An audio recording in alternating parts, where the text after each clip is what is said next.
പ്രവാസി പണമൊഴുക്കിൽ രാജ്യത്തിന് വീണ്ടും നേട്ടം. വിദേശ ഇന്ത്യക്കാർ രാജ്യത്തേക്ക് അയച്ച പണം $100 ബില്യൺ കടന്നു. അതായത് 10,000 കോടി ഡോളർ. 2023-24 സാമ്പത്തിക വർഷത്തെ കണക്കാണിത്.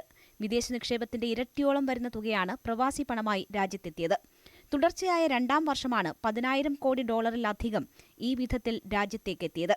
വികസ്വര രാജ്യങ്ങളിലേക്കുള്ള പ്രവാസി പണമൊഴുക്ക് നേരിട്ടുള്ള വിദേശ നിക്ഷേപത്തേക്കാൾ കൂടുതലെത്തുന്നത് കഴിഞ്ഞ കുറച്ചു വർഷങ്ങളായുള്ള ട്രെൻഡാണെങ്കിലും ഓരോ വർഷവും രണ്ടും തമ്മിലുള്ള അന്തരം കൂടി വരുന്നതായാണ് റിപ്പോർട്ട്. വിദേശത്തു നിന്നുള്ള പണമൊഴുക്കിൽ കൂടുതൽ പണമെത്തുന്നത് അമേരിക്കയിൽ നിന്നാണ്.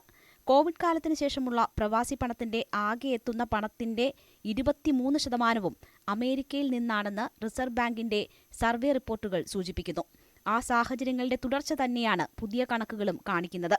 രണ്ടാം സ്ഥാനത്ത് യുകെയും UAEയും സൗദി അറേബ്യയും 3ഉം 4ഉം സ്ഥാനത്തുമാണ്.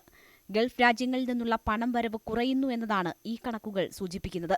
പ്രവാസി പണം വരവിൽ ഇന്ത്യ തുടർച്ചയായി റെക്കോർഡ് നേട്ടമുണ്ടാക്കുമ്പോൾ മെക്സിക്കോയാണ് തൊട്ടുപിന്നിൽ. ചൈന 3ാമതും, ഫിലിപ്പൈൻസ് 4ാമതും, ഈജിപ്ത് 5ാം സ്ഥാനത്തുമാണ്. 2ഉം 3ഉം സ്ഥാനത്തുള്ള മെക്സിക്കോയുടെയും ചൈനയുടെയും ആകെ പ്രവാസി പണം ഇന്ത്യയുടെ വരവിനേക്കാൾ കുറവാണെന്നാണ് കണക്കുകൾ സൂചിപ്പിക്കുന്നത്. അതുകൊണ്ടുതന്നെ പ്രവാസി പണം വരവിലെ ഇന്ത്യയുടെ 1ാം സ്ഥാനം വെല്ലുവിളികളില്ലാതെ 2 പതിറ്റാണ്ടെങ്കിലും തുടരുമെന്നാണ് പഠനങ്ങൾ ചൂണ്ടിക്കാട്ടുന്നത്. യൂറോപ്പിലേക്കും നോർത്ത് അമേരിക്കയിലേക്കുമുള്ള ഇന്ത്യൻ IT പ്രൊഫഷണലുകളുടെ ഒഴുക്ക് ഇന്ത്യയുടെ പ്രവാസി പണം വരവിൽ വരും വർഷങ്ങളിലും പ്രതിഫലിക്കുമെന്ന് ലോകബാങ്കിന്റെ മൈഗ്രേഷൻ ആൻഡ് ഡെവലപ്മെന്റ് ബ്രീഫിൽ പറയുന്നു. ഈ വിധത്തിൽ രാജ്യത്തേക്കെത്തുന്ന പ്രവാസി പണം എങ്ങനെ ഉപയോഗിക്കപ്പെടുന്നു എന്ന് നോക്കാം. പ്രവാസികളുടെ കുടുംബാംഗങ്ങളുടെ ചെലവുകൾക്കായാണ് ഇതിൽ വലിയൊരു ഭാഗം ഉപയോഗിക്കപ്പെടുന്നത്.